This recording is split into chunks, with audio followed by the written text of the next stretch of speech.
ক্রেতাদের সাথে সম্পর্কযুক্ত হওয়ার গুরুত্বপূর্ণ প্রবণতা আলোচনা কর। উত্তর, ভূমিকা। ক্রেতাদের সাথে কোম্পানির সম্পর্ক স্থাপনের ক্ষেত্রে তাৎপর্যপূর্ণ পরিবর্তন ঘটেছে।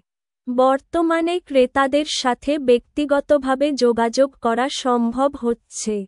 পূর্বে কোম্পানিগুলো গণবাজারজাতকরণের উপর গুরুত্ব দিলেও এখন নির্বাচিত ক্রেতার সাথে সরাসরি ও দীর্ঘমেয়াদী সম্পর্ক সৃষ্টির উপর গুরুত্ব দিচ্ছে।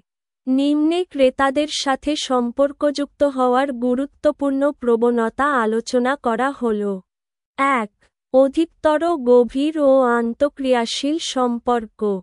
বর্তমানে কোম্পানিগুলো নির্বাচিত ক্রেতাদের সাথে গভীর ও অর্থপূর্ণ উপায়ে সম্পর্ক গড়ে তুলছে।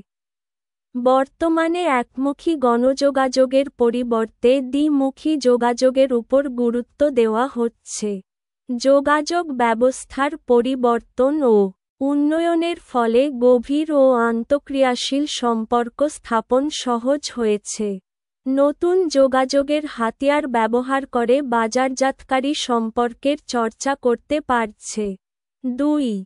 অধিকতর সতর্কতার সাথে নির্বাচিত ক্রেতাদের সাথে সম্পর্ক।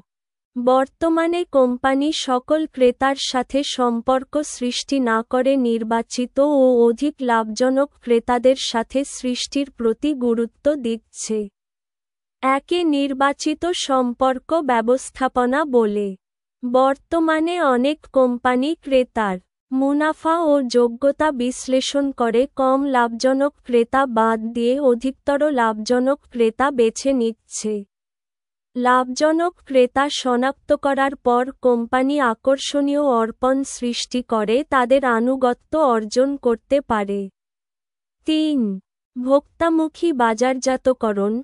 প্রযুক্তির কারণে বর্তমানে অনেক কোম্পানি ভোক্তাদের সাথে সরাসরি যোগাযোগ করছে।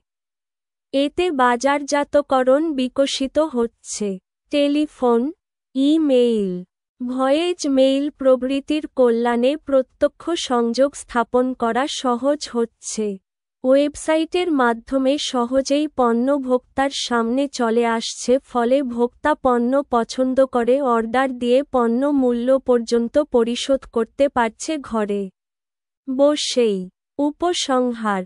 উপরিউক্ত আলোচনার পরিপ্রেক্ষিতে বলা যায় যে, আধুনিক প্রযুক্তির উন্নয়নের ফলে ক্রেতা সম্পর্কের উন্নয়ন ঘটিয়ে বাজারজাতকরণ সফলতার মাধ্যমে তার কার্য সম্পাদন করতে পারছে।